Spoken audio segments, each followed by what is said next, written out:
I ain't got no problem with it. But I'm getting ready. As usual, Dub gave us a word salad and said absolutely nothing. So salute to my man Dub. He been at home reading. Salute to you, man. I'll just say this, man. It's good for the sport, but you gotta have checks and balances or it gets out of control. But the funny thing is, you are seeing. Did this nigga just get on my show and say that I gave a word salad and didn't say nothing? Did he just say that? Can you hear me? It's his opinion. Can you hear? Did he just say that, Monkey? It's his opinion. He's entitled to it, unless you're a tyrant. I might be tonight. I might be a tyrant tonight. Oh God.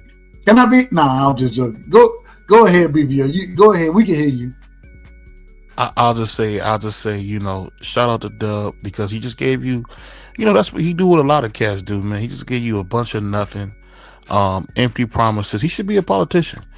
At the end of the day, this is good for college football. What did I promise? What did I promise? Oh, hold on, Dub. I know you don't. No. You said I gave an empty promise. What did I promise?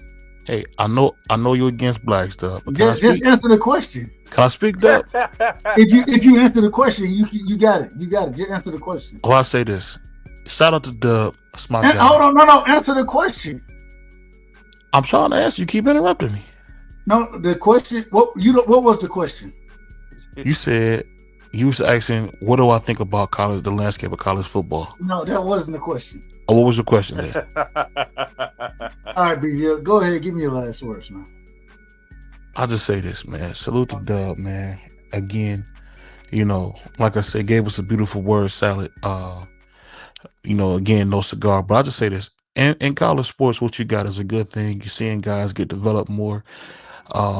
Shador Sanders really wouldn't be the quarterback he is today without being in college all 4 years. So you can say developmental wise, these guys are getting better. Look at Bo Nix with the Broncos. Look at Jalen with the Redskins. These guys are coming out better. Jalen Hurts is with the Eagles. Say it again.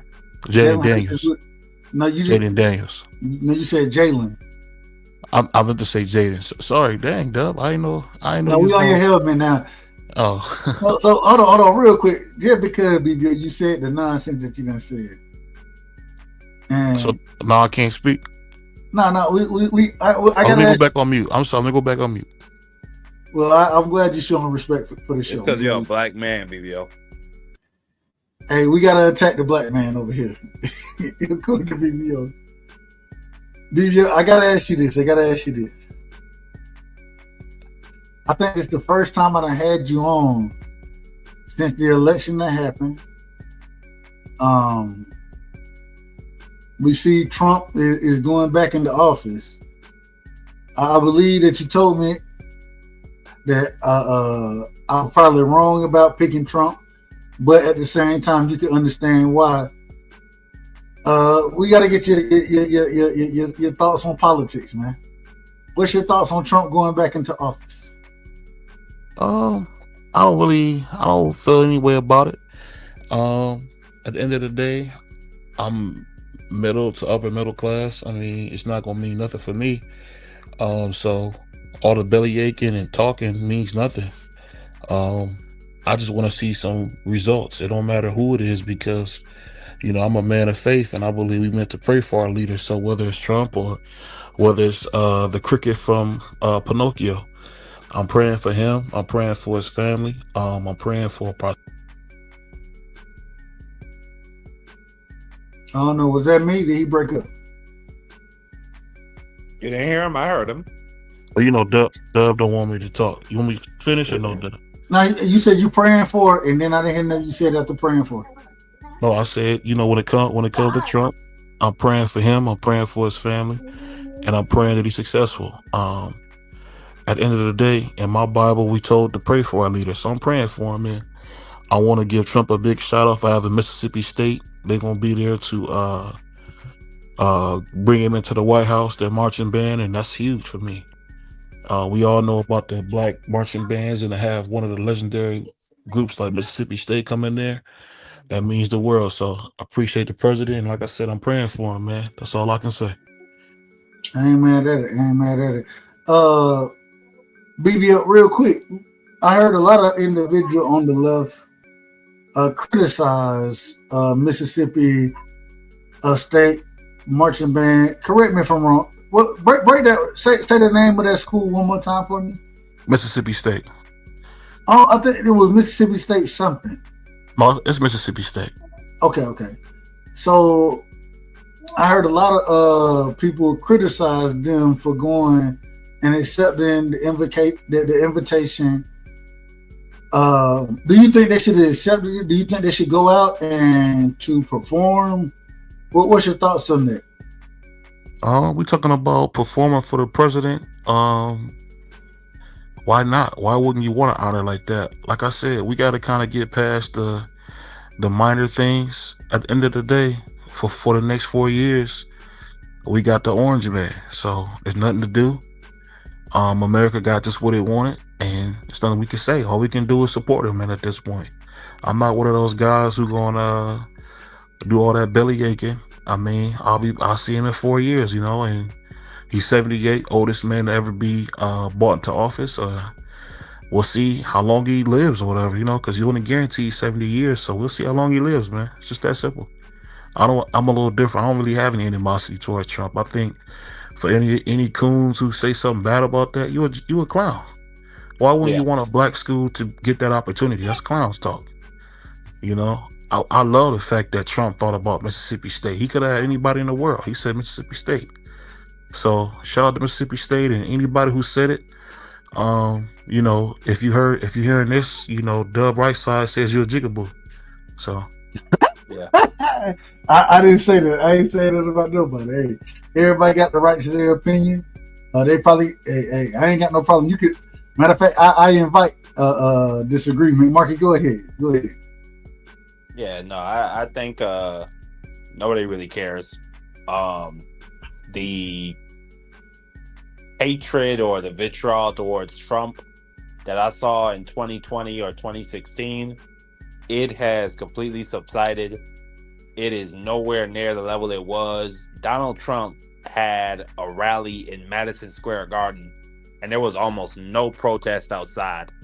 If this was 2020 or 2016, there would have been easily 1 million people on the streets screaming and crying blood.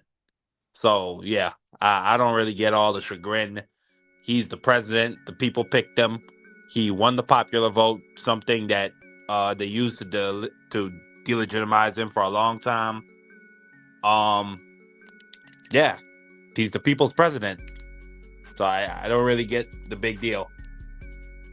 And I want to thank the bourgeois Negro himself, Mr. Obama, for helping disrespect black men and make us more disenchanted with the process.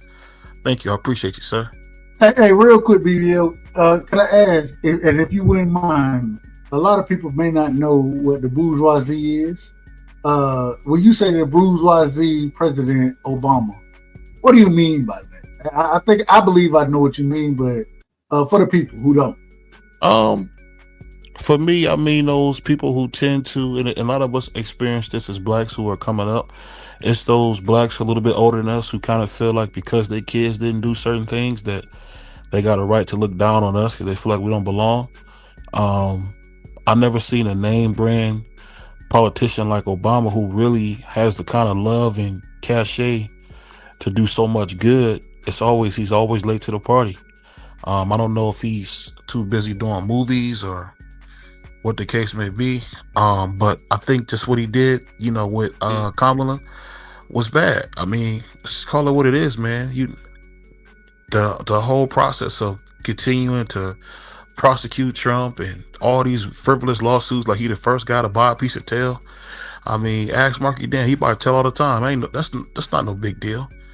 I mean, you gonna prosecute him for it? I mean, it's just that's what made all the love for Trump come back, because a lot of the stuff he was going through was unfair. So, I hope America gets exactly what it wanted, and it's just that's how I feel about it. I mean, there's nothing I can do. There's nothing I can say.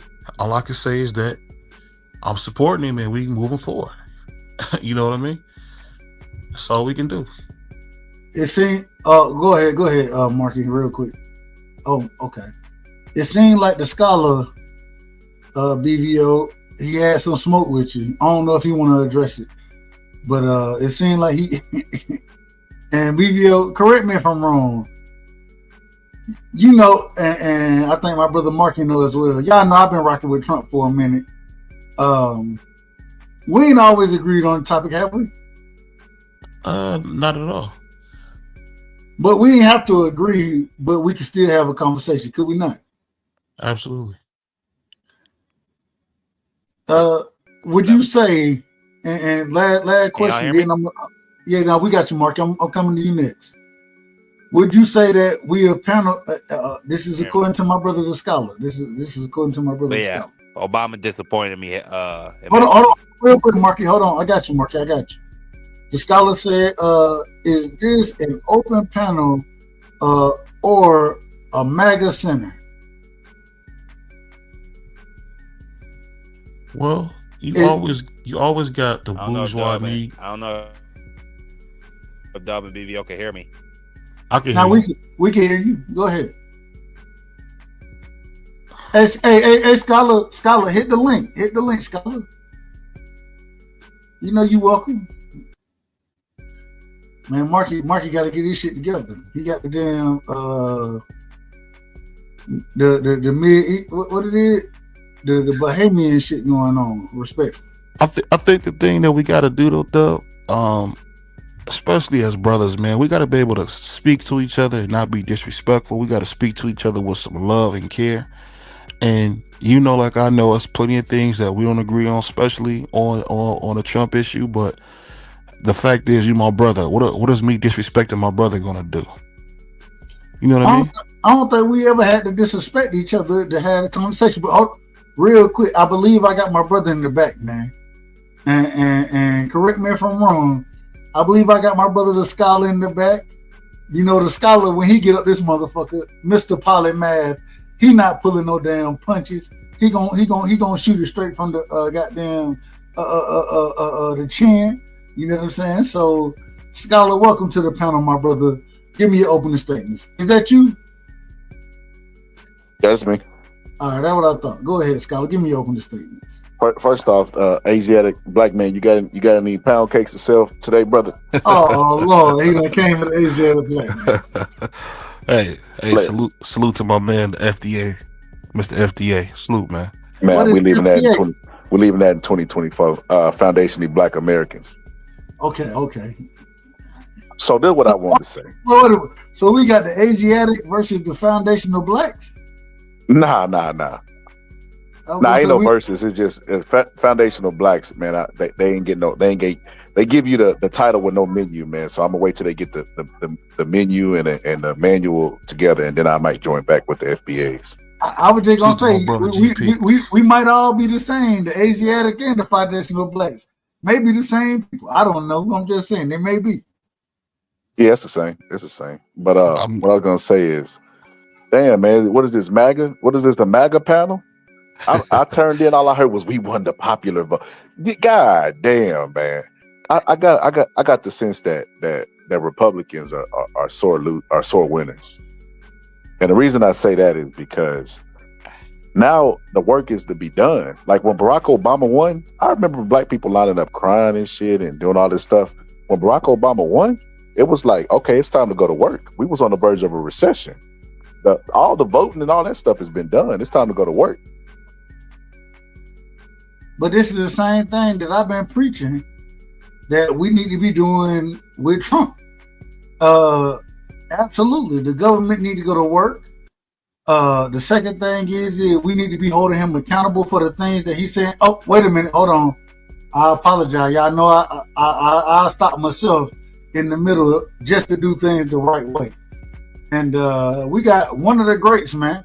An individual I don't agree with all the time, but I know he's going to come in here. He's going to bring good political talk. He's going to be logical with his reasoning on it. Now, I'm going to ask him. I'm going to ask him very respectfully to be in order. Because if you're out of order, I'm going to tell you out of order. But at the end of the day, this is my big homie. You know what I'm saying? An individual I got a lot of love for. Don't always agree with him, but love him to death. We got Troy Graham in the building, man. We got Troy Graham in the building. Troy, welcome to the panel, man. give me your opening statements. I figure you didn't kind of listen to what we're talking about a little bit, and give me your opening statements, brother. You're on mute. You're on mute. You're on mute. Hey, Troy, like that dude that tried to steal my grandma's car, man. Stop the cap, BBL. Go ahead, Troy. Give us your opening statements. Now, I just want to wish everyone Happy New Year, man. I'll sit back listening. Happy New Year to you too as well. Yeah, I know Scholar got something to say, so I'm gonna listen to what everyone says before I give my piece on it. All right. I ain't mad at it. And I believe we kind of transferring now from, we were talking college football a second ago. We're moving from college football to politics. Overall, that's what it seems like. So I'll go ahead and lead the way with the conversation overall. Just going into a little bit of what BVO / the scholar was saying, I don't think it comes down to necessarily just being against the individual or anything like that. I think it comes more down to what the policies are. And at this current moment in time, what we're starting to see, correct me if I'm wrong, is that a lot of the left-wing politics have started to collide with each other. They start to collide more than anything else. And it seems to be very dysfunctional on that side. And even with individuals like a Chink Uyghur or individual who done been left-wing, extreme left-wing for the longest, Democrats are starting to throw them out there down, starting to say, no, we can't even mess with them. So where's the balance in the Democrat Party right now? Where's the balance at? We're bringing Troy back right now. We're going to let Scholar go ahead, and then Troy, you go after Scholar, then BVO, it's on you. I think that this is my personal opinion, because you last time you said, man, well, you basically MAGA. I don't like accepting either party because you got to accept all the baggage, but I lean more Democratic, and I lean more Democratic because I believe in the social safety net. I believe in the stronger middle class, which is what they used to be during the time of JFK. They used to be all about the middle class. So I lean more that way, but I do have conservative views on certain issues. You know what I mean? Like, common sense, defense. I'm with conservatives on that. Unless they doing all them private contractors and all that funneling of the money, then that's some bullshit. But I lean conservative on some issues. But conservatives have always, since the beginning of their parties, beat the Democrats' ass. They know how to market it, their product. They got Coke and the Democrats is Pepsi. So when they was racist at first, you know what I mean? They realized that, hey, we should include everybody. So then that's when they started opening the doors a little bit and being a little bit more lax to racism back in the day. And then they were like, you know what? Let's switch to the Southern strategy. They're always 2 steps ahead. And this MAGA movement that's going, because I remember a dude pulling to my panel crying about how Trump's inspired him, how MAGAs are moving and how he bought gear. It's no different. It's just they know how to market and brand the shit that they're selling better. And I think they're gonna always kick the Democrats' ass until Democrats fight. Because if it was me personally, if I was Joe Biden, I would have held the election when Donald Trump was winning. I did all the same things that Donald Trump tried to do whenever he was president. I would have stopped the votings. I would have stopped the machines. I would have did all the stuff because now I got immunity because of Donald Trump. I would have played. You cannot play by the rules for people who showed that they're willing to do whatever the fuck it takes. That's why Republicans will always beat Democrats. Incredible. I ain't mad at it. I'm going to respond to that in a second. Troy, I'm going to let you get your bars off there. Go ahead, my brother. Honestly, I don't subscribe to any political party, but I will never subscribe to a party that has Trump in it and MAGA. And my main reason for that is because I remember the Central Park 5. I grew up in New York, and around that time, I was their age. So, that actually could have been me. That could have been me and my friends getting locked up, right? Spending all that time in jail for something they didn't do. And you talking about the Central Park? You talking about the Central Park 5? Yeah. Okay, go ahead. I lived right in the Bronx at that time, and he took out that article, and I read it, and I just have no respect for the man. I mean, I mean, because his party is supposed to be the party of family values. So, does he represent family values? No. Then he talks about fixing the economy. He filed bankruptcy how many times? How is he gonna fix the economy? And what's his plan? Does anybody know what his plan is? Because he said I can tell you. I can tell you. I can tell you his plan, but we'll get to that in a second. Mm-hmm. No, but I was saying that he claimed he could do everything for these people that voted for him. Lower gas, lower inflation. Inflation never goes down, first of all. Lower inflation, do this, do that. He said, oh, yeah, I can do that with no problem. Then as soon as he wins, he comes out and says, well, I don't know if I could do it. And then MAGA Trump always pushed you should buy American. Everything's America first. I got you, T. Hill. Yeah, then his buddy Elon Musk comes in and says, I want to hire a bunch of foreign workers to come in because all these Americans are stupid, and Trump agrees with him. How does that represent, putting your country first? Well, real quick, we're gonna get to those answers, but before I do, as always, as I would do any of y'all, I got to make sure I bring my family in the right way. Y'all know how it is. Y'all know how I like to do. We got a brilliant brother here, crazier than a motherfucker. Gonna talk, and he gonna call you Mickey Freaky. He gonna talk about some shit that may not have nothing to do with nothing. Sometimes they're just sometimes, not all the time, The majority of the time, my brother is on point. But and it wouldn't be. If I don't talk bad about you, I really don't like you. I'm just gonna be honest with you. But man, we got one of the greats in the building, man. My brother Thomas Hill is in the building. Thomas, man, welcome to the panel. Give me your opening statements, and then we gonna respond. And man, we got all type of things flying around here, man. Thomas, welcome to the panel. Man, welcome to the channel. That's what I'm talking about. That's how I feel like I'm welcome, bro. Shout out to the great brother right side, Dub to the right side. You know what I'm saying? Shout out to the 4th grade champion. Math champion. Yeah, math. It's math now. It's math. I was about to say math and all these things, man. Shout out to him. Shout out to Mr. Polymath, the Troy Graham experience, and my main man, Mr. Ohio. BBO TV. Hey, happy New Year to everybody. Don't forget the boxing scholar in here now. We got the scholar in here. I didn't see. Is that Mr. Polymath? Polymath is the scholar. Okay, well, boxing scholar. Peace and blessings, bro. Yeah, you already know, bro. Hey, we gotta put respect. We gotta put respect on that brother name. Respect. Yeah, they call him Brother Baines. That's Brother Baines.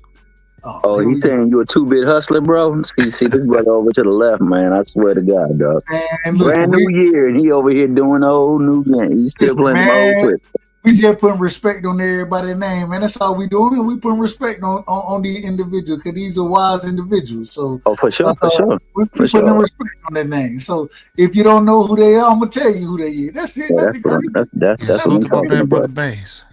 Listen, salute to Gregory Pratt, my main man. That's the right hand man. If ever you need somebody right out on your side, dog, he the guy you got to go talk to, man. That's Gregory Pratt right there.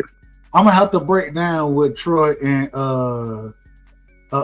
Scholar said a second ago. I'm gonna have to break that down. Before we get into it, I gotta ask you. First things first. Any reaction to the college football playoffs? Notre Dame not being able to play Georgia because of the quote unquote terrorist attack that happened, and on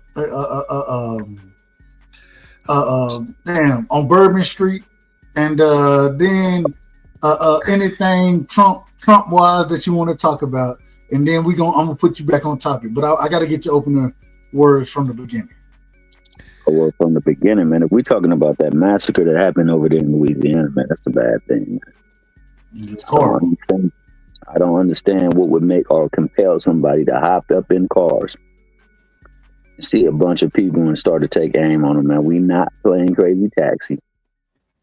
We're not playing Twisted Metal. We're not playing none of that. No games, bro. This is real life, man. And we got people out there feeling like to start off the brand new year, we're going to do something like that. Unfortunately, that, that took place and transpired for the people who are families for these victims, and the people who lost their lives, and to the people who got hurt. And also, it's a sad day for the people who had everything on the line to put it on the line on the field and could not play. But that's a small distant second to, the loss of life, loss of love. Unfortunately, we live in a place where people, and that's another problem with these phones, man, because these phones can make things go viral. People do things to go viral. Even if they're on the wrong scale of it, they still will do anything to go viral, man. And unfortunately, we'll see it because people will say, oh, I can put this up here, and, people will blow this thing up. And unfortunately, we become desensitized to, like, life and to, like, pain and to suffering. And we market and capitalize on all of it because we're in a capitalist society. So I feel bad for those people that got hurt. I feel bad for the people who lost loved ones, and unfortunately for the victims that actually lost their life just to have celebration for a brand new year. Nobody went to bed waking up to go to a function thinking that was going to be their last day. Unfortunately, like that, it's like that every day for every person, but not like that. So yeah, that's a total travesty. I mean, unfortunately, I wish there was a way to make. I mean, I don't even want to say that, man, but at some point in time, there's got to be a way to make people pay to the point where they understand that doing stuff like that has a detriment to you and your family as well, because you're taking family members from somebody else. You're taking life. You're taking light out the world, bro. And that's that nobody has that power or should wield that power. Agree 100%. And man, just from the views of this channel, RIP to everybody who was involved in that situation. Man, nothing but blessings and respect and love and condolences to the families that had individual taken from them from an individual acting the damn fool. It's never condoned over here. Never condoned. So for sure. It shouldn't be condoned in any walk of life, in any platform or any area. I mean, in all walks of life, people should understand that all life is precious, and they understand it on a small scale, bro. So, like, the thing that really gets me is how, say, somebody had dogs in the street, they had a dog parade, and somebody hopped up in the car and ran over them. Man, they would have a field day with people. You know what I'm saying? Because it's dogs, and we're doing dogs that way. But when we actually do people like that on a regular basis, it ain't the same energy. No, not at all. So, we need to get to the point where we value each other, esteem each other better than we do. And really truly better than ourselves. I'm going to be honest with y'all. I hit a dog in a heartbeat. I don't give a damn about no stinking ass dog. I'm just keep it real. Listen, I don't know if y'all superstitious or what. But black people kind of have a natural fear of dogs because they used to use them to hunt us down back in the day. Scholar, look, true story. My cousin had a dog named Bumper, right? They called the dog Bumper because my cousin, they lived on the back roads and shit, dirt roads, all dirt roads. When you go on the road bird to visit, you going, hey, don't take no good shoes with you. Man, me and my cousin, we riding our bikes. Damn Bumper pulled out in front of my ass. I slammed on brakes, flipped my damn bike, fucked my knee up. Get what they told me? You should have hit his ass. And I'm like, you can't hit the dog. They were like, shit, we hit his ass all the time with the car. I said, God. Hey, so you want to hear something funny though? One day my daddy, because us not. If you are a black man and your daddy was going during the 90s, like doing this thing, you probably got hearing problems, whether you know it or not, because they had that system up loud. We babies, they in there booming like a motherfucker, baby seat rattling and everything, right? Yeah. Dad going down the street, white dude, dog run out in the street. Dad, boop, run his ass over. Dude, dad get out the car and do like, hey, bro, what the fuck, dude? Shit, my fucking dog. He looked at us and said, you want to lay next to him? White man just shut up. He got in the car and just drove off. Got the hell on. Niggas. See how nigga be acting? Nigga be out of control. Shout out to Angie, baby, man. Shout out to Angie, baby. So, hold on. Going back, though. We going back to the topic of conversation. Talking about Trump right now. You know what I'm saying? BVO just dropped off. I see BVO in the background. BVO, let me know when you're trying to come back up. We'll bring you back up. But the way Trump moving right now, it seemed like at least two of y'all, at least two, maybe three. Y'all got a problem with how Trump moving right now. I want to ask, what's the problem with how Trump moving right now? How he currently moving? What and mind y'all, I want y'all to understand, Scott, I think me and you had this conversation. We gonna be watchdogs over here. I support Trump. I support Trump, but at the same time, BBO said bring him back. Oh, he said bring him back? Yeah, that's what BBO said. He in the back. All right, here we go. We're gonna see what happens. Let's see what I can't bring you back, bro. BBO, okay. What you got going on over there, man? He switched users. I got it now. I told you, I think I ain't gonna lie. I think BBO has something to do with that car. You know how he always saying somebody stole his grandma's car? I think that's the car that they used for that situation that happened today, that terrorist attack. He stole the damn car. He would have won. He would have won in control of the damn car. Well, you know, a court shielding to a guy like Scholar who stole tiles off people's house. Well, you can't listen to him. But I think the thing that's so crazy about this whole election thing that we missing is whether we agree or we don't. You got to support who's in there. Hold, BBO. Hold up. Wait a minute. I want to make sure this the right one. Ohio, put your camera on, Jay, real quick. I believe it's the right one. Jay, real quick. All right, you good, brother. I got shout out to my brother, man. Ohio Runs Boxing is in the building, and if y'all don't know, now you know. One of the ways I started rocking with this great brother right here is through another one of my brothers. You know what I'm saying? I ain't seen him in a minute, but Ohio Run Boxing is in the building. We got to bring them on the right way as always. Ohio, man, welcome to the show. Thank you for giving us your time, your energy, as Mark Nash would say. Shout out to Mark Nash. Give me your opening statements, my brother. Give me your opening statements. Hey, Dub, pause. What's good, man? No, I don't normally jump on just live like this, man. I said, let me see, man. Let me just hop on real quick, man. I ain't too busy, but ain't nothing but love and respect, man. Respect to the panel, man. I ain't got too much. I ain't know what y'all was talking about, so let me jump on here real quick. Hey, we talking about a little everything, man. We talking about a little everything. Anything you want to jump in on, feel free. Get it off. At this current, we've been talking. If you want to bring up a boxing topic, we can touch that. Well, you know what? I'm gonna say this. I'm gonna actually say this, and I hope this resonate and actually be preached universal all over for a lot of us to have platforms. I'm definitely gonna say this, man. I put a statistic up the other day because I'm strong on statistics when it comes to my state. I don't just say Ohio runs boxing. I promote why Ohio runs boxing. I've been doing it for over 16 years. And it's love to everybody else. I don't really, I don't show hate to any other state. I got a lot of love and support all over, man. But I just put a statistic up the other day with Sean Porter and Miguel Gonzalez, and what I said was these are the only two guys that beat Usyk and Terrence Crawford in their last amateur fights. It was from Ohio. They lost to two Ohioans.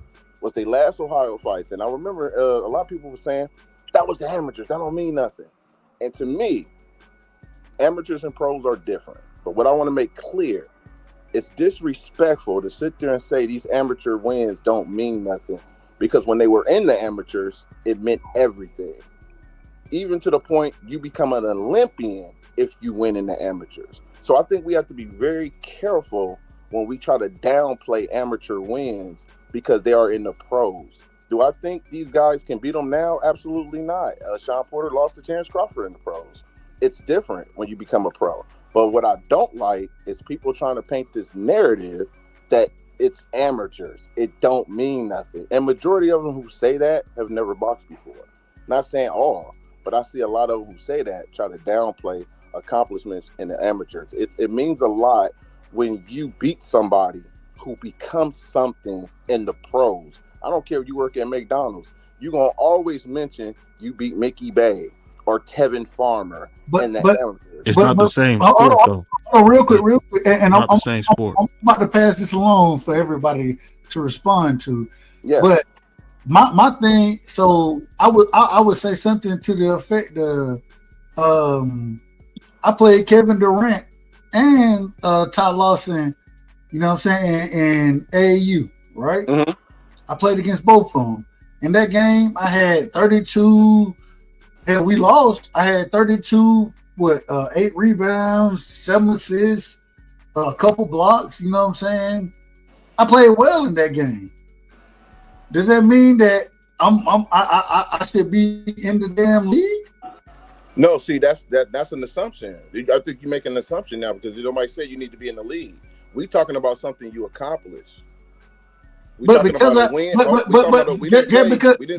beat them guys or just because I played them and had a good game against those guys at that level, mind you, this is a lower level than the NBA. Right. Does that mean that I'm gonna go and have a great NBA career?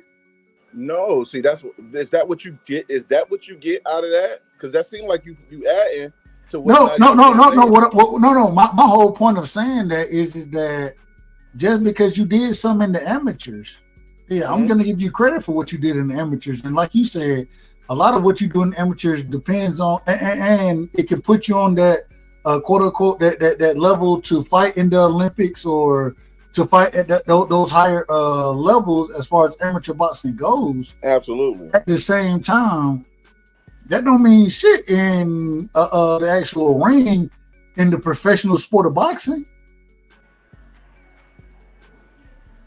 I think it's not fair to even compare because it's a different sport. We're talking about 3 rounds. We're talking about the way it's judged is totally different. Absolutely.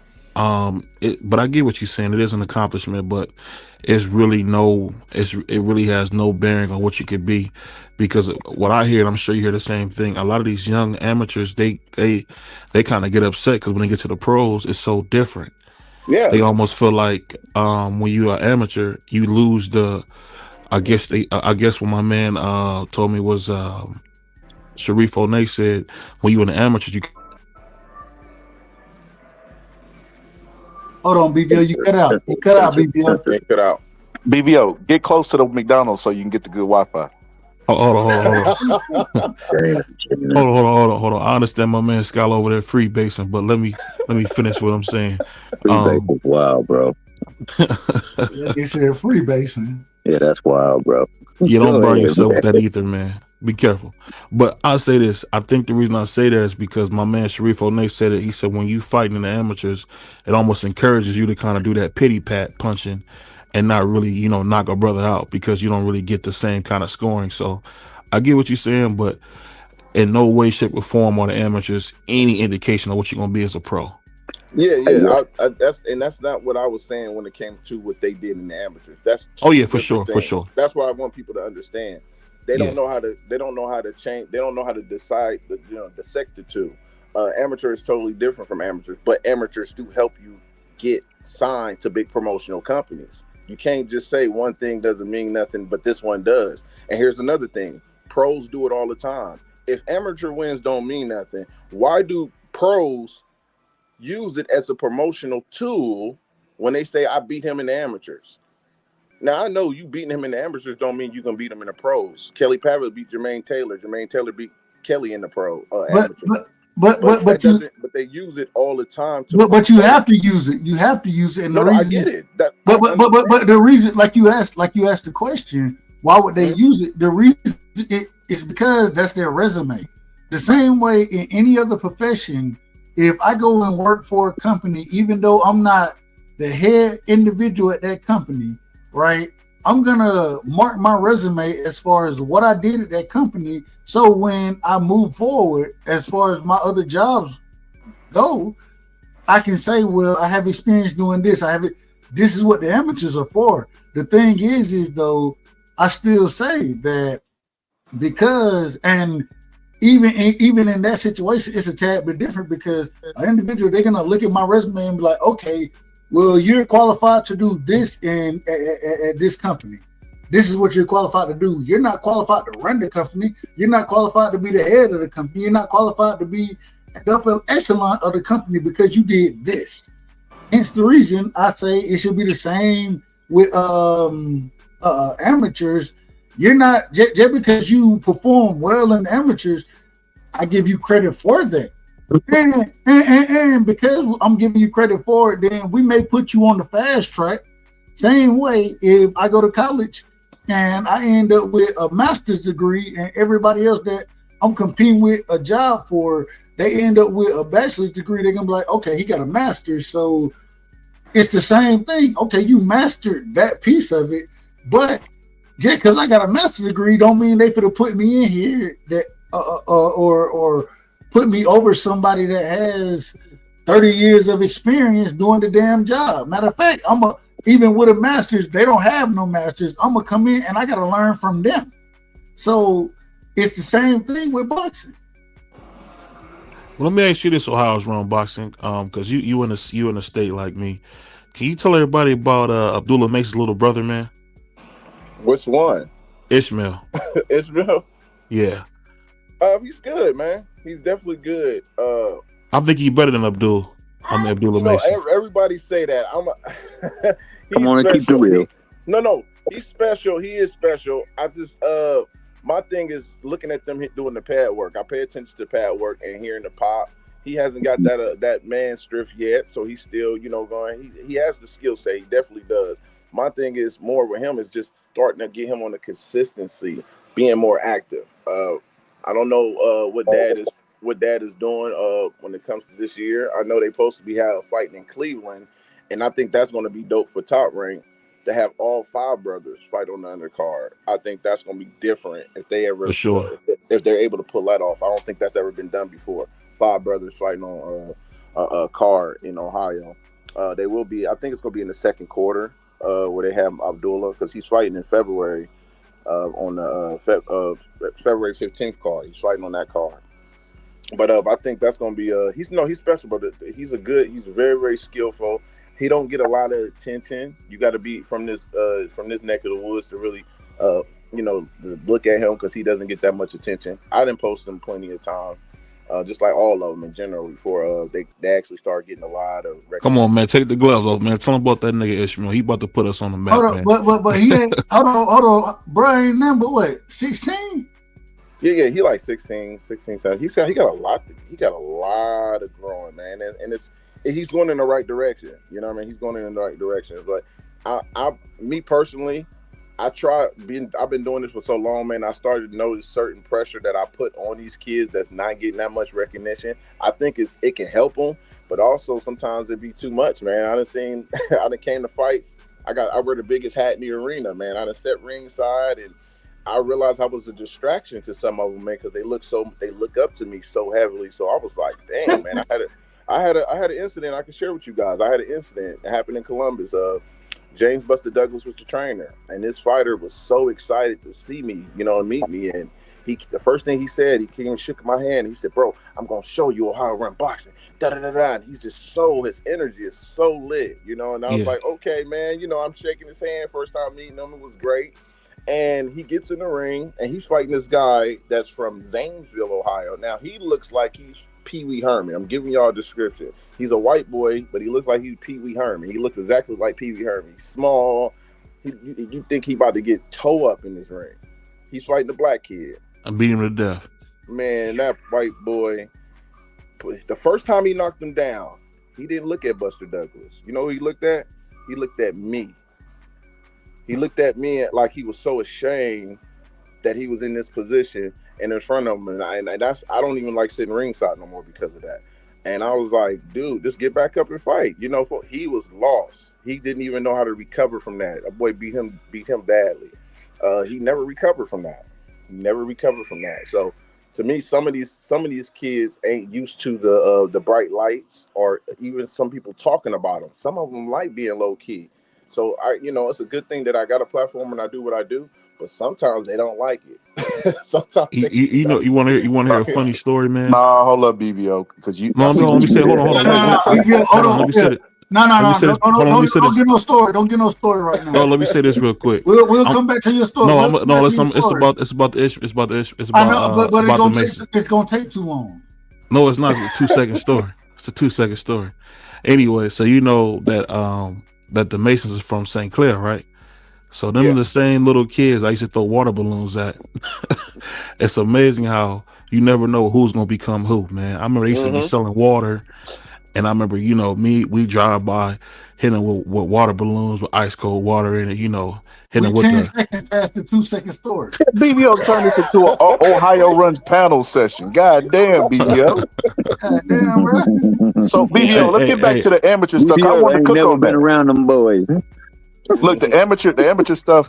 He said they mentioned it before the fights, right? But they also mentioned sparring. You remember Frank Martin mentioned that shit against Tank?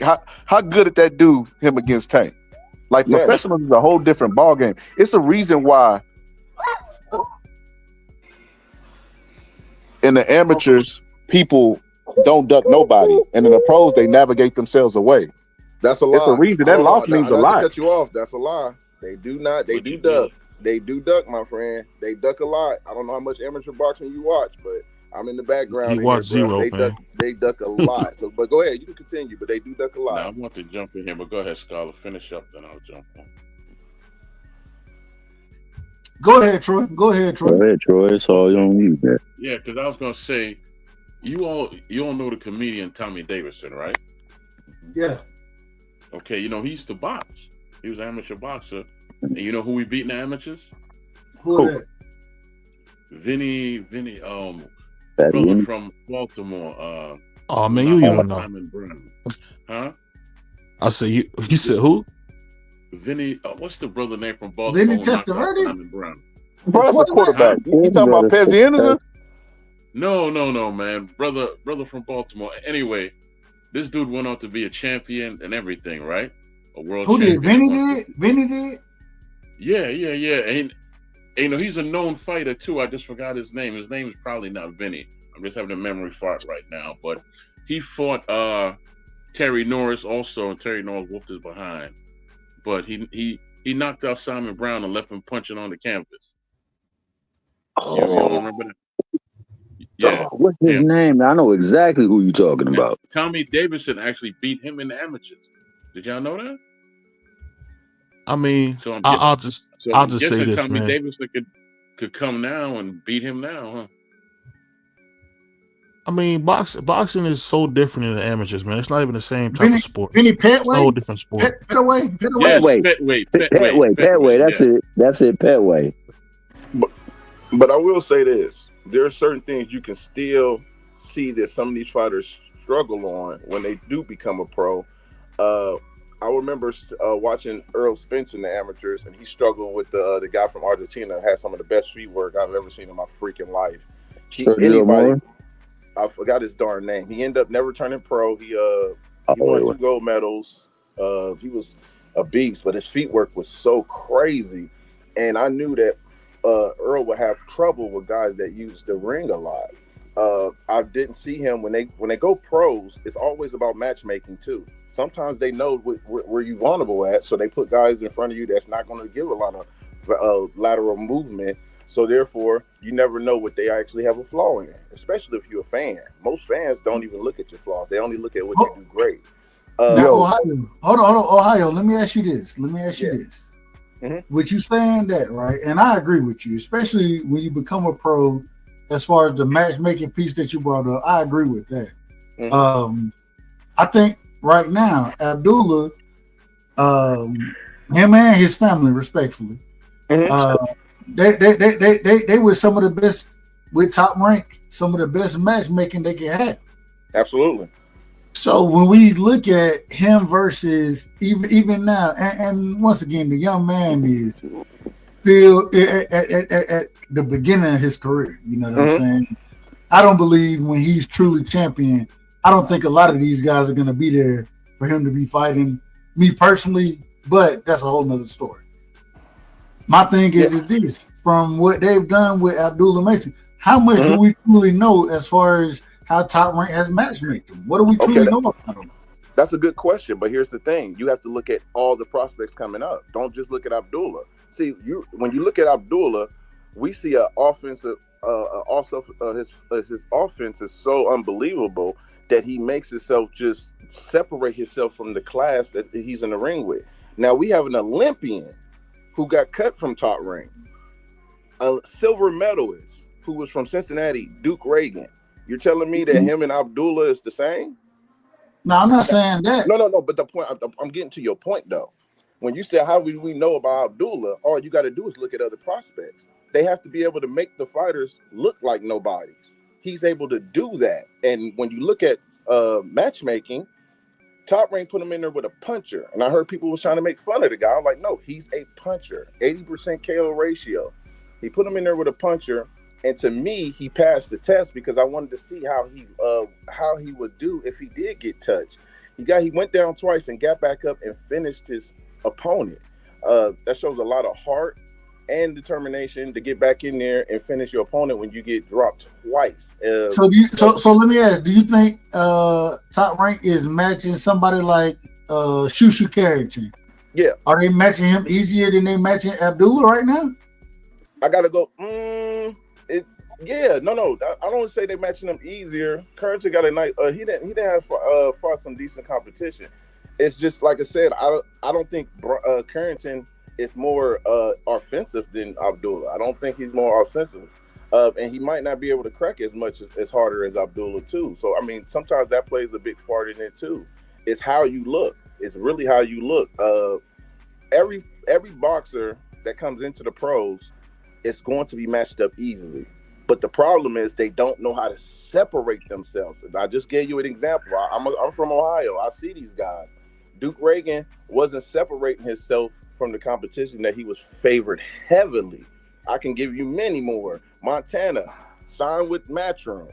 He started getting dropped by subpar competition when we felt he was a little bit more skillful than that. So he wasn't able to separate himself from the level that we thought he was better than. So when you Montana, see that, the man arms too short. Montana arms too damn short. You know one point you made. That's my guy though. That's still my guy. You know one point you made, Ohio. You didn't realize you made our point for us. You said dude who beat Errol Spence was like what 2-time medalist, and he just didn't decide to go pro. Could you imagine somebody that's cold in high school in basketball and don't make a bid for the NFL? They don't make a bid for the professional ranks because they know it's a difference. But what Floyd always say, ain't no fight running in 3 rounds. That's amateur shit. They say that shit for a reason, bro. I'm gonna say this. Not only that, but I think you need to take into consideration some of these fighters don't think they have enough power to be able to be a superstar. Some of them trying to be a superstar, and some of them that are amateurs. I know a lot of them who just feel like, hey man, I won. I did this. Amateurs was just the highest level for me. I didn't have confidence in my punching ability. That's another topic that people need to talk about more, because some of these guys get so insecure that they end up taking PEDs because they not getting stoppages. They see their friends that are signed to other promotional companies that are getting knockouts and they're not getting knockouts. Imagine Clarissa Shields being the GOAT, but yet she's seeing girls like Alicia Bogartner getting knockouts and she ain't stopping nothing. But yet she's still entertaining. She's still, getting a little. She still has the buzz. She's still 3-time undisputed, but she ain't stopping nobody. I guarantee you. I haven't talked to Clarissa. I guarantee you that knockout is a heavyweight. Her being a heavyweight was one of her biggest accomplishments, because that bothers fighters more than anything, not being able to physically manhandle your opponent. Boy, them niggas from Ohio slick as shit. He Don King. That's just not now. true. That's not true. Hold up. You didn't. The whole argument was that amateurs is different from the professional rankings, and amateurs really don't count. It don't count, right? We see a lot of people get their ass whooped in the amateurs because it's three rounds, 3-minute rounds, and when they get to the championship ranks, they get their ass tore. Matter of fact, if you go to the 90s, the guys who was meddling, like the Terrell Biggs, George Luis Castillo, those guys got their ass demolished by Evander Holyfield and the guys that didn't meddle. Fucking look at Howard Davis and Sugar Ray Leonard. Like the amateurs mean something, but it's a small piece of the pie. Some people have professional styles. See, and I don't know if you watched the amateur belts, but even when I said Miguel Gonzalez beat Terrence Crawford, another thing, you have to watch these fights too, because a lot of us, we don't watch them. We just say it happened in the amateurs. If you get a chance to watch some of these fights, some of them, I agree with some of y'all on here, some of the amateur bouts is close losses. Miguel beat Terrence Crawford in a close decision. It wasn't like it was a clear cut, but I will give you a fight that wasn't close. Charles Conwell versus Igor Belanga. Standing 8 count, 3 standing 8 counts, nose busted. That wasn't close. But Edgar Belanga is a bigger fighter now. But if they fight in the same weight class, I bet my house on it. Charles Conwell is stopping that boy. And that was the amateur. So there are certain things you can see in the amateurs that transition over into the pros, best believe. But I'm not here to say amateur wins means a lot and going into the pros. What I'm saying is it's important to acknowledge these kids who are in the amateurs and the pros. That's why I get a lot of love, because I show a lot of love in the amateurs. A lot of people don't. They just they don't want to be with you during your grind. They only want to be around you during your success. During your shine. That's the problem. Yeah, I feel you on that, bro. I mean, that's why I was telling you, man. You gotta let everybody know that Ishmael is the one. He's the one, bro. It's not Abdullah. It's Ishmael. He's the one, man. He's everything that they think Abdullah is. Yeah, you see the talent, man. Abdullah definitely put big praise on his younger brother too. He says it too. So he definitely put big praises on his brother too. I just want him to be more active. I don't want them to, if my thing is Top Rank is not matchmaking him either. He's not signed with Top Rank. His dad is pretty much doing the movement. I was there. I co-promoted their last event. I was with them. We was in Cleveland. And on that Ryan Garcia fight, right? Yep. I was there. We stayed there. We watched it at that night. We stayed there and watched it. But it makes sense now. You said you're a promoter, right? No, co-promoter. I'm not a promoter. I'm a co-promoter. It makes sense now. It makes sense why you talk so much. Yeah. Honestly, though, bro, I'm gonna be honest with you, bro. I've been listening to you, and I've been following a lot of your logic. I think that even in the pros, say for instance the Crawford, what's his name? Crawford Usyk, or are you talking about Crawford Miguel? No, the Crawford Sean. Sean Porter. Porter was winning the fight, bro. It wasn't like he was struggling mightily in the fight, bro. It's just he wasn't in the best of shape. He was on his way out, and Crawford caught up to him. But it was a fight where he was very, very productive, and you could see that he had familiarity with him as well too. Also, like you said, when you're in the amateurs, the world is amateurs. The amateurs set everything up for you to go on and try to make your pitch to go pro.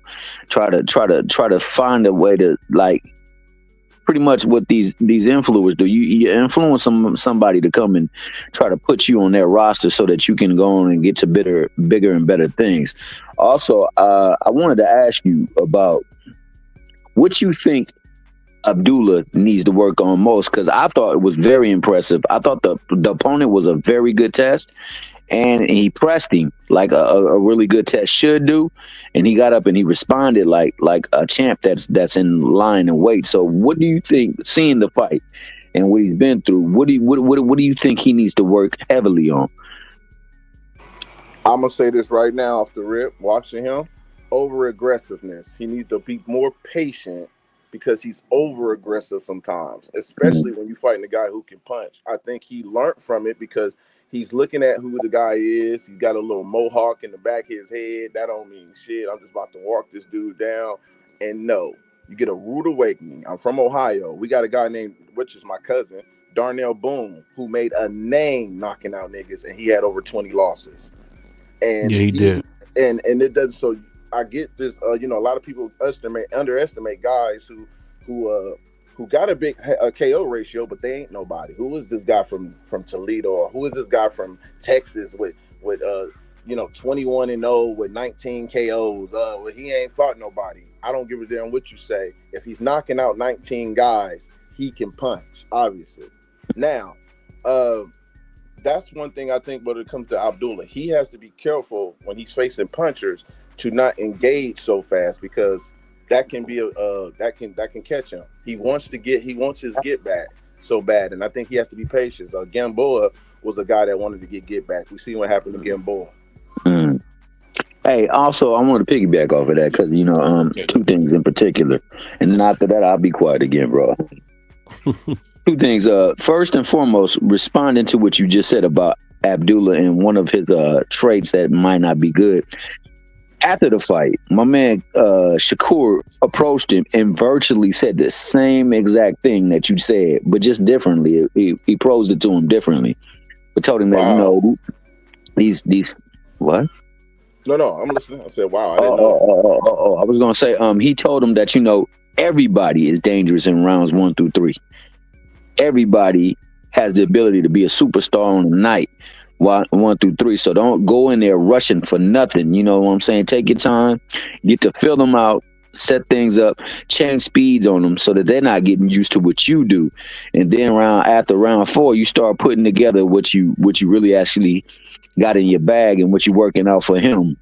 And I agree with what you said, man, because I saw that too in that fight. Also, I agree also what you said about the younger brother too, man, because I'm real good with that cousin not there, and he was telling me about how skilled he is, but that he just not right there right now with his mindset. Mm-hmm. And he said that if he can get it together, though, he said that this dude got all the talent in the world, the talent in the world. Yep, he can be able to take all the brother styles and put it into one. I think he can be the best brother out of all of them. You talking about Ishmael? Yeah, Ishmael. Yeah, Ishmael is like Adrian Bronner, man. We've been waiting for a guy like him in Ohio, especially in Cleveland. We've been waiting for him a long, long time. I'm talking about he's everything that they wish Abdullah can't hold his jersey, man. I'm trying to tell you, man, this dude got a world of talent. We talking about power in both hands, a little bit bigger. I just think he gonna be the one, man. He's the one, man. Watch what y'all see. Now, BBO said it first. Yes, sir. Hey, I got a thought for you because you said, I don't know who you were speaking about, but you said that he has he's your cousin. He's known for knocking out people, but his Darnell Boom. His skill set is not what it used to be. If that's all you got is a punch, we all see how that worked out with Deontay Wilder and other people throughout boxing. So punching is not enough. Oh no, it's not enough, but it can make you millions. It don't have to always. It's about matchmaking and putting you in the right position. But yes, being a puncher ain't enough, but it definitely pays the bills. I'd rather be a puncher with no skill than having skills and no punch. Skills will pay the bills, but sometimes skills will get you evicted if you don't watch that check hook coming from a guy who can punch. He can end it all. You guys remember how good Adrian Bronner was until he got obsessed with Floyd Mayweather? Because I'm sure you know this. For some reason in Ohio, everybody in Ohio looks up to Detroit and Flint. I don't know why. Because if you come to Ohio, you're going to hear nothing but Detroit music. I just always hated. I always hated that AB looked so much up to Floyd because I feel like he changed the style, the speed, the power that we seen him when he was at 135. You know what I mean? 130.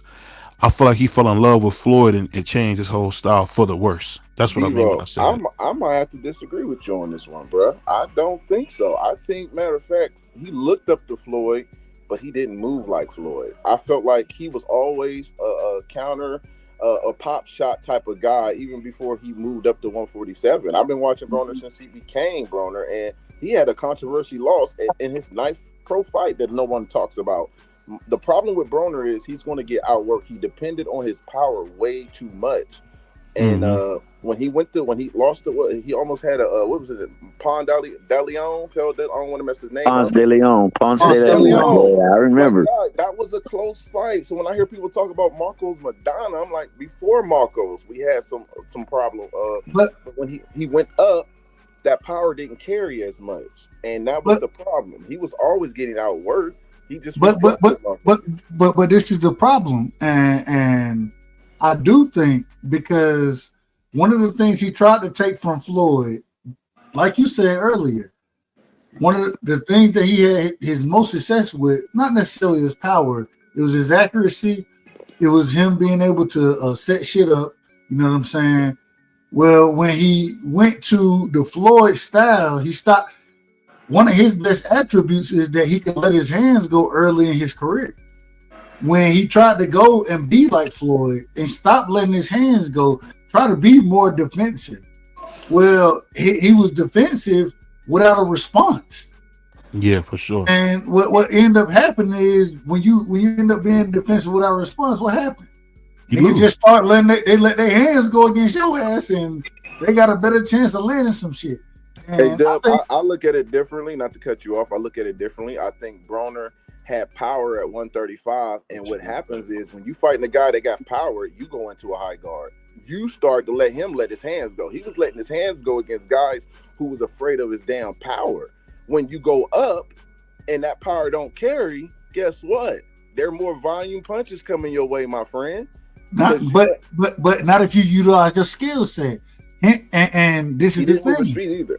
What the thing is one of the things we saw from Floyd, even when he fought somebody with power, how did he disrupt their power? He shot the jab. He sat behind that damn jab. I think the thing that we missing. Hold on, let me finish. Go ahead, Doug. He sat behind that jab. He shot that jab. When it came to Broner, instead of him shooting that jab like he needed to, fighting behind it, what he went into is the strict high guard. And when you can't just go into a strict high guard against a offensive opponent, because then they're just gonna punch on you. Yeah, you know what I'm saying?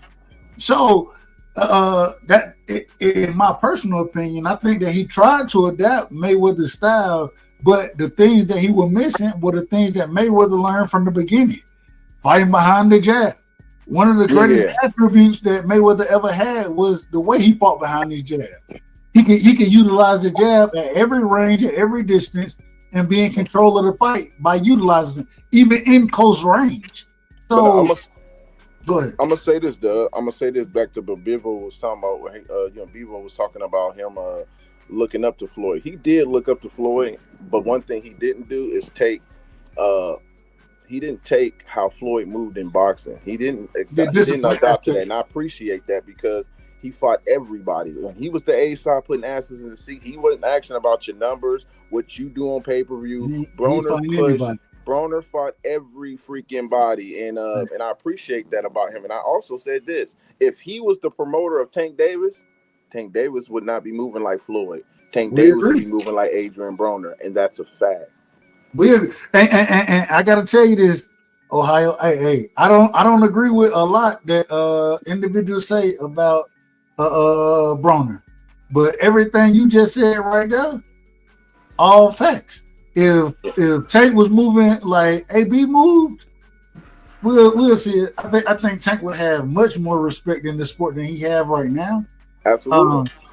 And I think shit, man, a motherfucker couldn't tell Tank a goddamn thing he was moving like AB was moving. Yep.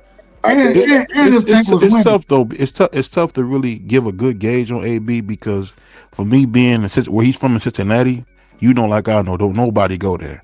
The niggas from Iraq, pretty much, where he grew up at. I mean, let's just be honest. So you talking about a dude who had money at a very, very young age, and really the thing that always happened to AB, he had what you call stunning growth.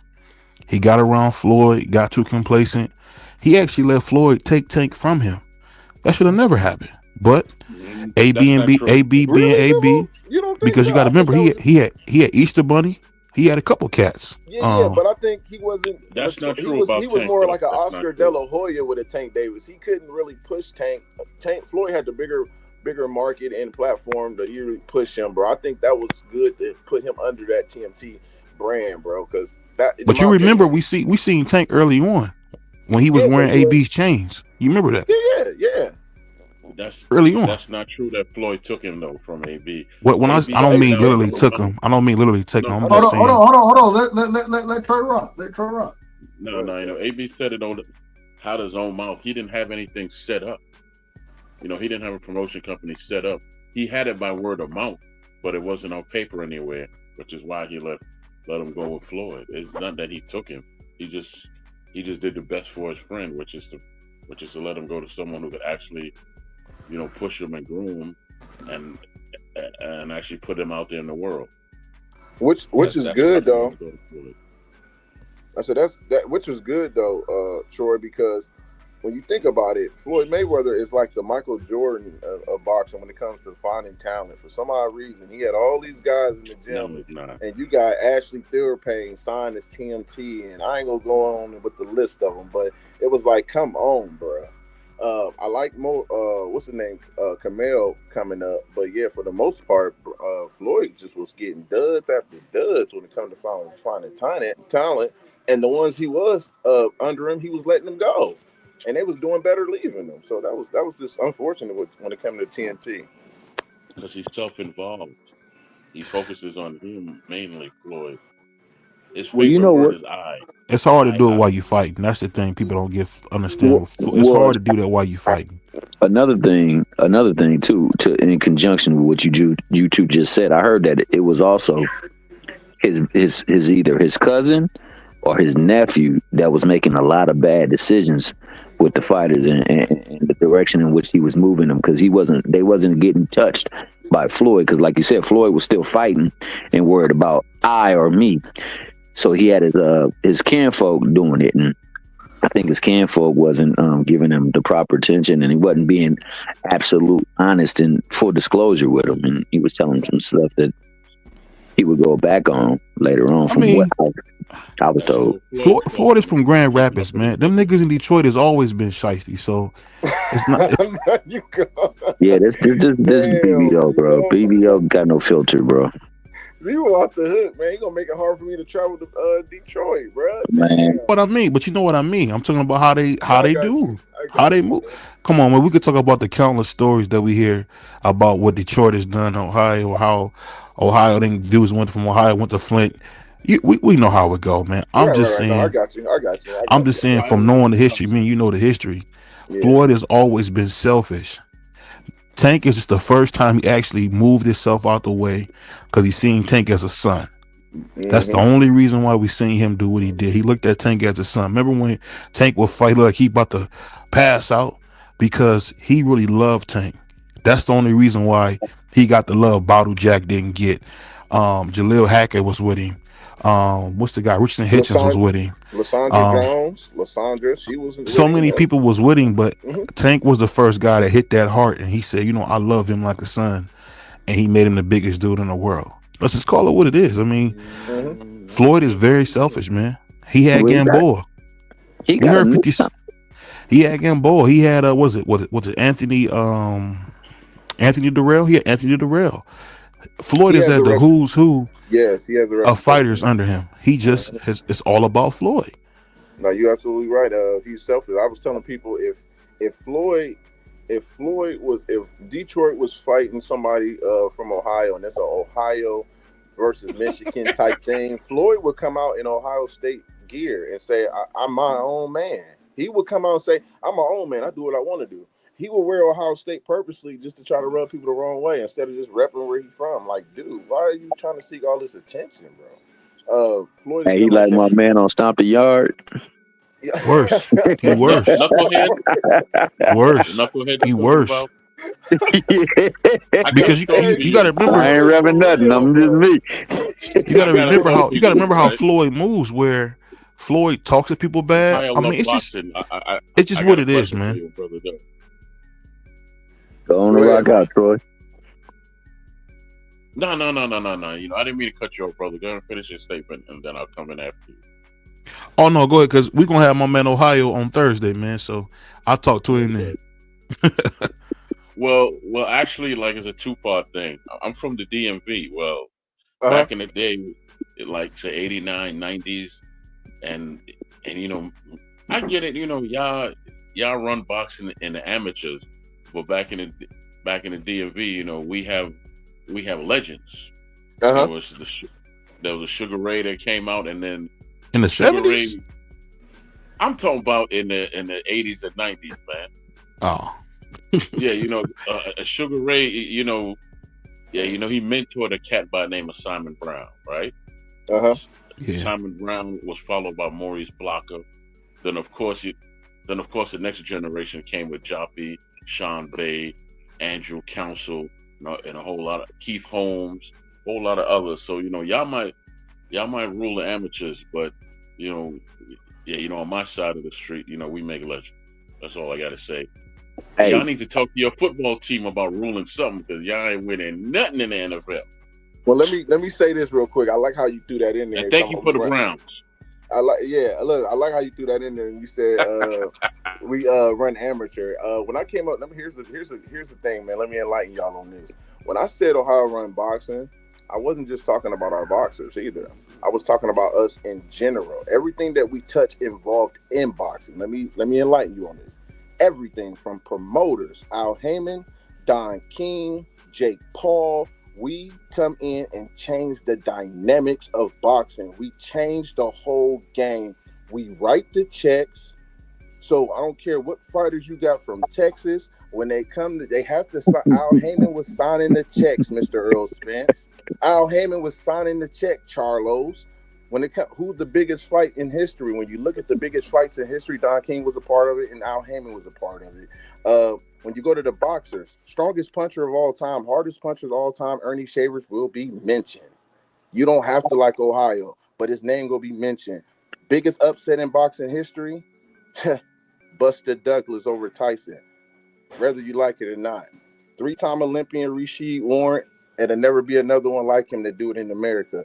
3-time Olympian and became a world champion. The only city in Cincinnati is the only city to have 11 Olympians.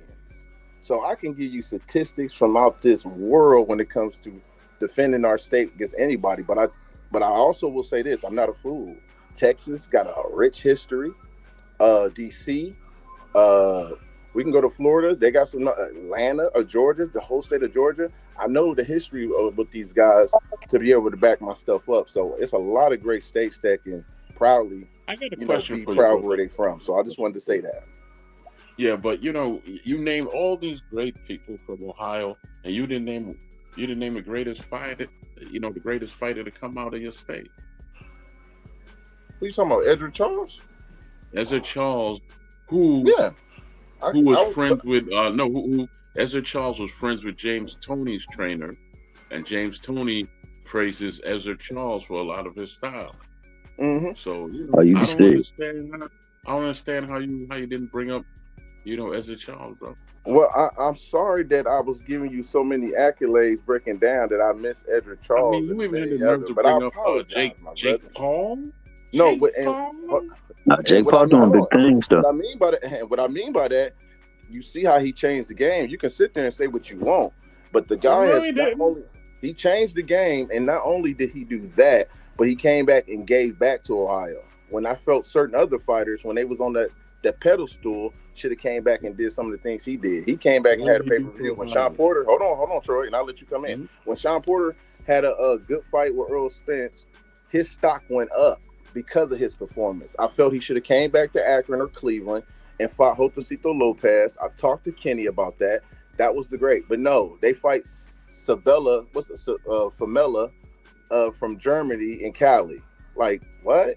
So, again, a lot of these guys didn't come back and give. He put Montana Love on. He put Charles Conwell on in the undercard.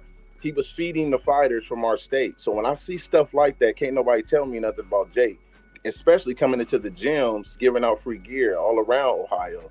And he was paying visits, even sharing my post on my page. So the dude did a lot. Now, from the other people from the outside looking in, they gonna hate him and say whatever they want. But the dude has definitely been paying his dues in boxing. Hey, I got a question, bro. Because I mean, while you're laying down the history of Ohio, you ventured into like the top end of the boxing spectrum, and that's the promotion.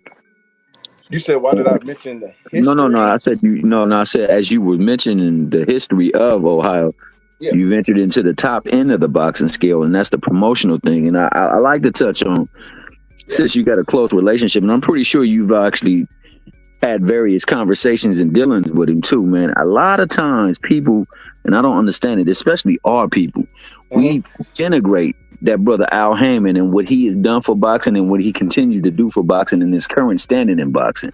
And I want to know if you can shed some light on that, man, because a lot of people throw shade on his name, dirt on his name, and on top of that, say he's bad for boxing. And a lot of these people are our people.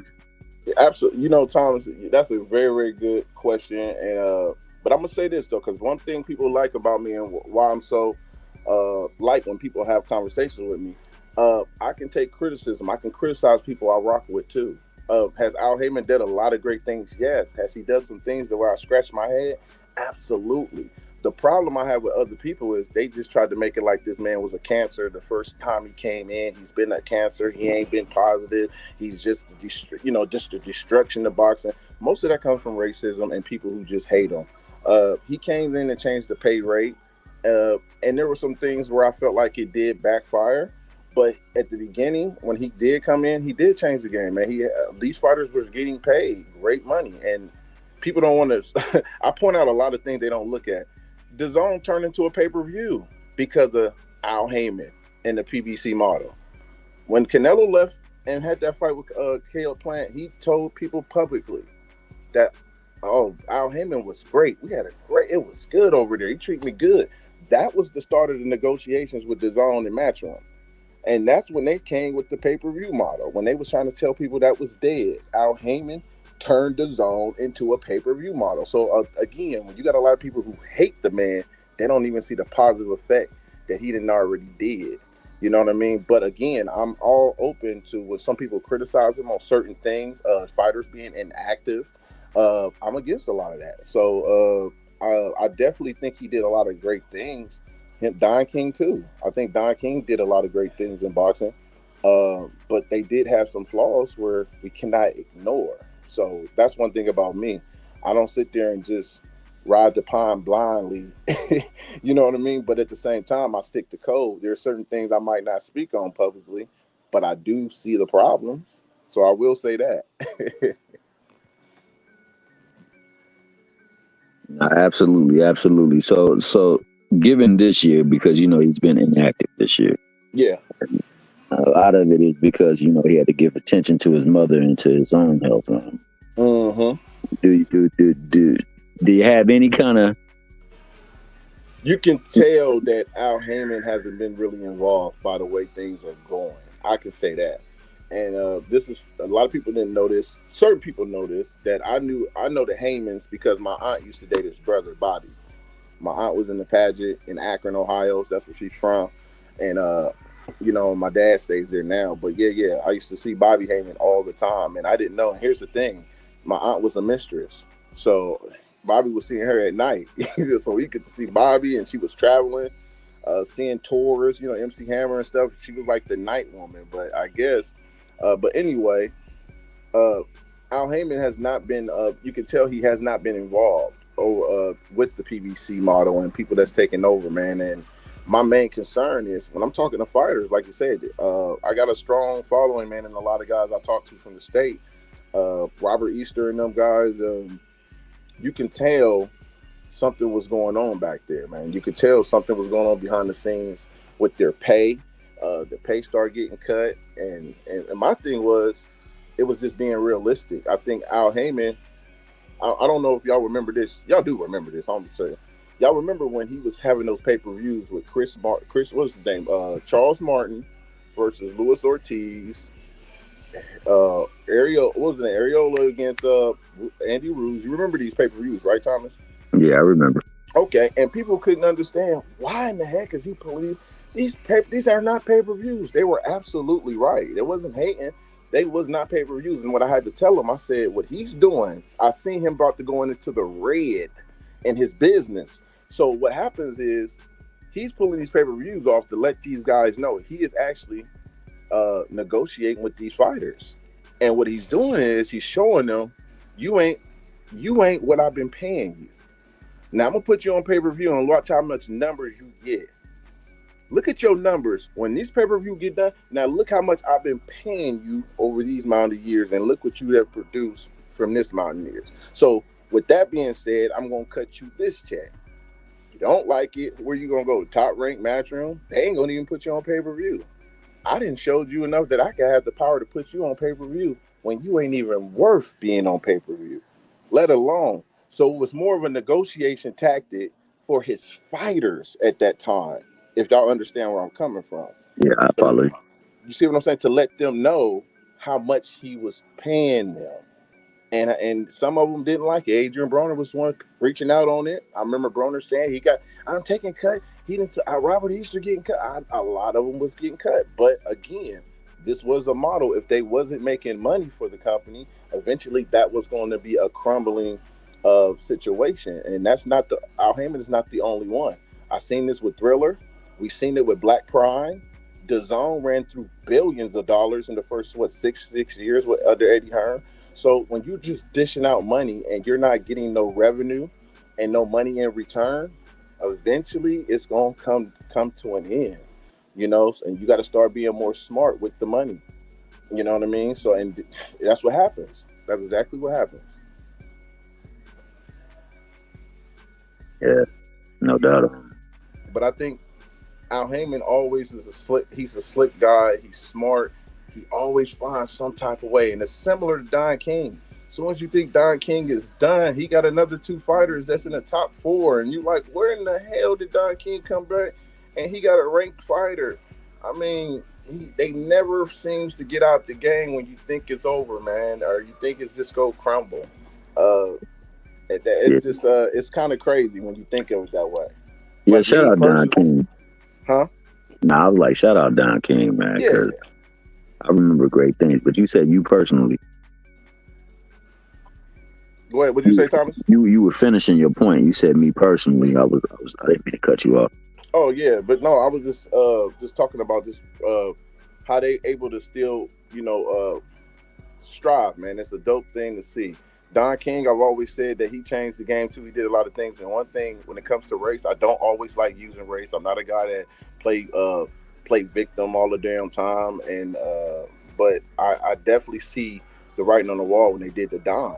They wanted to make Don the face of promoters who rob people, when yet De La Hoya, Bob Arum, all those cats was robbing fighters way before Don came in. And I ain't gonna even say De La Hoya, but Bob Arum, Barry Hearns publicly said in a press conference that they was using fighters like slave trades. He smiled about it. He smiled about it. I remember that. How they was using fighters, but yet y'all try to paint this picture that Don King and Al Heyman, these black guys that's coming in here, they're the cancer of boxing. Get the fuck out of here. You know they don't want them sitting at the table, bro. I swear to God. I'm sorry, bro. I'm sorry. That's my thing, because my thing is too, I hold them accountable for the things they do wrong, but they ain't the face. That Don King ain't the one. When you think of Don King, everybody think of robbery now. They wanted to tarnish this man's image instead of him being known for having some of the biggest boxing events in history. See, that's what I talk about. Yeah, that's what I'm all about numbers.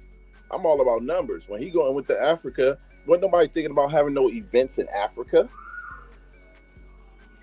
in boxing. Don knew how to cross over. Don knew how to build relationships. He had Michael Jackson, Whitney Houston, Nelson Mandela. The man was the most famous promoter of all time. He was on the cartoons of The Simpsons. I mean, what did we? How no promoter was doing that? He got his own. He got 2 video games, for God's sake. So absolutely. He changed the game, and that's what I mean by Ohio runs boxing in that nature, bro. No, I got the gist of what you were saying, but when you said runs boxing, because boxing is more than just fighting. Mm-hmm. You know what I'm saying? I understand that. I'm just for the life of me, bro. I don't understand why we go that hard on our people when you got a clear understanding of people who are doing people dirty left and right. Absolutely, getting praised about it. Absolutely.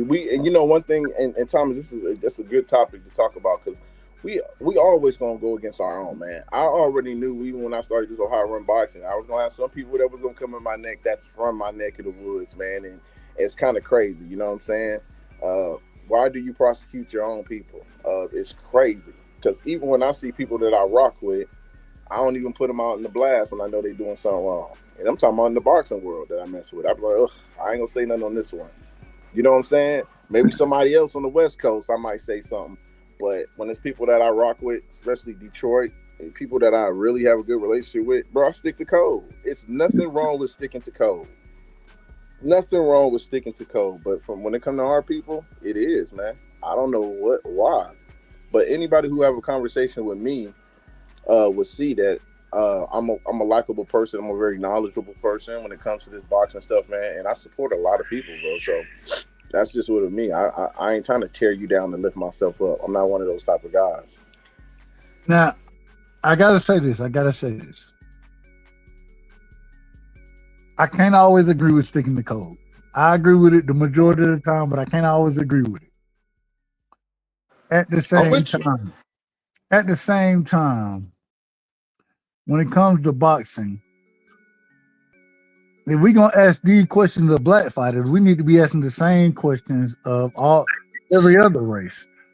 We need to be on their helmet just as tough as we are on black fighters, because it's only black fighters that I've seen, and I say it respectfully. It's only black fighters that I've seen go through some of the things that they have to go through and put up with to become champion, right? And even then, when they become champion, still downgraded and maligned as nonsense. Mm-hmm. And we got to keep it. We got to keep this thing honest across the board, in my opinion. That's just my opinion, but I want to tell y'all, man. I thank y'all. We about to shut the show down. Hey, before we shut the show down, can I ask one more thing about the amateurs? Because I like what the brother said. Now, honestly, you know, for the people that I rock with, I say that to separate yourself, you need to start showing the amateurs and the young prospects love, man. Because, like you said, when ain't nobody putting shine on them or putting eyes on them, man, they feel that love, man. It pushes them to do the most. And then, you know, on top of that, you build a hell of a relationship with people. I agree with that. I think that, like, more of us who have platforms, especially those that have engaging platforms, should spend more time with young fighters that are in the amateurs, promoting the people that are coming up in the amateurs and some of these young prospects. But there was one fight that I was very interested to hear your take on, especially since you're familiar with boxing and, you know, have a good root in boxing. That fight between one of the prospects you named, Carmel Moulton and Zaquan Moses. How did you actually see that fight, bro? Because I saw the fight a little bit differently than how it was scored, bro. And I just want to know your take on that. I did not see that fight, man. I hate to answer this, but I seen highlights of it, and I don't tell you everything. But I have to go back and get that see that fight. I don't know if they got it posted, because one thing about the amateurs, they charge you $15 per fight. And, you know, they making their money. So I don't know if Moses or Camille got that fight where you can watch the whole thing. But I seen highlights from both of them putting in good work. So I really couldn't tell. So I would like to go back. So that's a little homework. I'm going to see if I can actually get that and see if I can get that fight, man. Because you like the third person to ask me about that fight. I did not see it. I did not see that fight. But Moses is still an amateur. He still fight. He got a lot to... No, he just went pro. When? He went pro on the DB3 card in Norfolk. Really? Yeah. Oh man, he put the beats on somebody. He put the beats on somebody's bag. I gotta see that. Yeah. I didn't see that. Okay. Dub, I'm sorry about that too, bro. Also, Puro in the back, bro. But I apologize about that, Dub. My bad. I was out of line. No, y'all good. Hey, look, the boxing conversation will continue. Man, y'all go over to my brother the Scholar channel. I think he's gonna go live now, and we'll keep rocking over there. But I'm shutting it down for tonight. But all right, man. For sure, man. I gotta say, man, I got so much love and appreciation for all y'all jumping on, sharing the brilliant boxing opinions that y'all have, and I say it respectfully the most. Everybody don't have a brilliant boxing opinion, in my personal opinion. And I want to jump. I'm sorry, brother. Go ahead, because I want to jump in and say something before you close it out. Go ahead. Get it off, Troy. Go ahead, get it off. I appreciate that, Dub. Yeah, because Yeah, so what I learned today is Trump is from Ohio and he runs boxing. Is that what we're doing? Who? When the show started, it was about Trump and MAGA, and then Ohio runs boxing came in and took it over. So I'm basically just putting I guess the joke didn't go over well. We versatile, Troy. We versatile with the topic. No. He said your boy Trump is from Ohio, and that's why we run boxing because you a big Trump supporter. It didn't go by me. It didn't go by me. I'm just on mute, though. I was busting up. We versatile over here. We versatile, so we can talk politics. We talk boxing. If a brother come on and got good points, then we're gonna address those points. So, hey, that's how the show goes. We versatile over here, but Ohio. You never had the Troy Graham experience, bro? Yes, I know Troy. I done been over to the Troy Graham experience multiple times. Oh, that's the experience, bro. That's Troy Graham, and I definitely know who Troy is, man. I know Troy is. No, that's my brother. That's the big homie, man. He crazy. I know who you are, too, brother. I know who you are. I just don't come out and play that much no more. Anytime, hey, Troy always welcome over here. He always welcome. Yeah, Troy, my guy. I got nothing but love for him.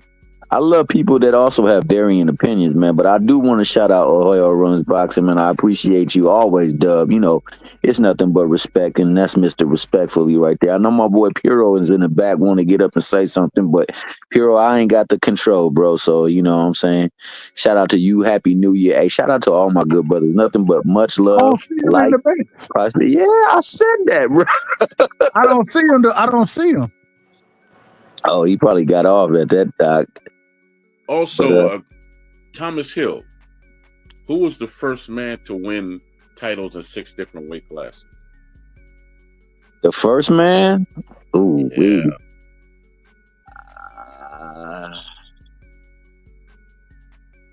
You don't know that? I want to say Armstrong. Was it Armstrong?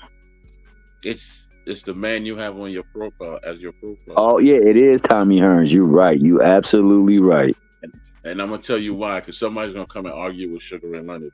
No, Sugar Ray fought for 2 different weight class belts in one night. I don't know how you can legally do that. He fought for a 168-pound belt and a 175-pound belt when he fought Donnie Lalonde, right? Oh yeah, that's right. You're right about and that. And he had to put weight in his shoes to make the weight because he was barely making 160, right? So. Mm-hmm. Nobody in history has ever fought for 2 different weight class belts in the same night but Sugar Ray. And I never counted that as legal because it's not legal. But it's Tommy Hearns, brother. Tommy Hearns. Yeah, Tommy Hearns was my favorite fighter, bro. I love me some Tommy Hearns. I could say a lot. Hey, your boy Piro said he's still back there, though, Dub. I don't know if you want to bring him in. I can't, I want to, but I can't see... And I ain't gonna lie, I moved from my computer to my phone, and so maybe they got something to do with that. But I can't. I don't see them. But shout out, yeah, I feel you, bro. Maybe he got to turn on his camera and his mic, because you got that button you got to press that says allow camera and mic. Nah, I don't even see him at all. Yeah, he can't even see him in the back at all. So he probably on a different device. The other device probably got the control set where he could do everything. But yeah. Oh, he gonna come out. But hey, man, Troy, I really appreciate you, man. It's always love, man.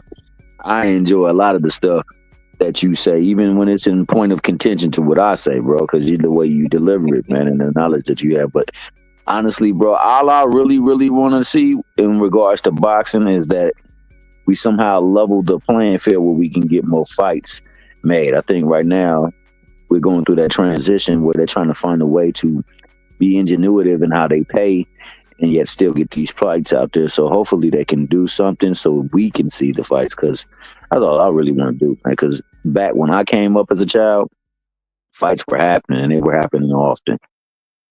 Tell you the truth, brother, I've had conversations with Buddy McGirt, James Toney, and a lot of other fighters I could throw out there. You've seen us talk to on Major Key, right? Mm-hmm. And they all say the same thing. They just don't have the passion for the sport no more because they have no reason to. A lot of these guys are just not on the level where they pull that passion out of you. I mean, they just, because they're not fighting, Tank wants to take off, spend more time with his family. He only fights once a year. So exactly, if you fight once a year, what are you doing after you fight if you're not spending time with your family? How much time do you need off? Hey man, I don't know what's going on. Look, we shutting it down, man. Y'all go over to make sure y'all go over to the box. What happened? No, I said for sure. You said you shutting it down. I said for sure. Yeah, go over to the Boxing Scholar, man. I'll be over at the Boxing Scholar next. So for sure, we'll keep rocking over there. Much love and respect. Shout out to everybody who came through tonight. And man, y'all know what it is, man. And it's crazy. I'm trying to do this on my phone. So you don't always just have what you need to on your phone. It don't always work that way. I don't know. I plead the fifth. Can I plead the fifth? I think I need to plead the fifth tonight. So then I ain't got to explain shit because I don't know what I'm explaining. But I will tell y'all. When you're over here, man, you're rocking on the right side. Y'all see how I don't even know what's going on. When you're over here, man, you're rocking on the right side, man. Shout out to y'all. And so, my fellow Americans, ask not what your country can do for you. Ask what you can do for your country. And we shall overcome. Impromptu celebrations erupted outside the White House. The very word secrecy is repugnant in a free and open society. And we are, as a people, inherently and historically opposed to secret societies, to secret oaths, and to secret proceedings. For we are opposed around the world by a monolithic and ruthless conspiracy that relies primarily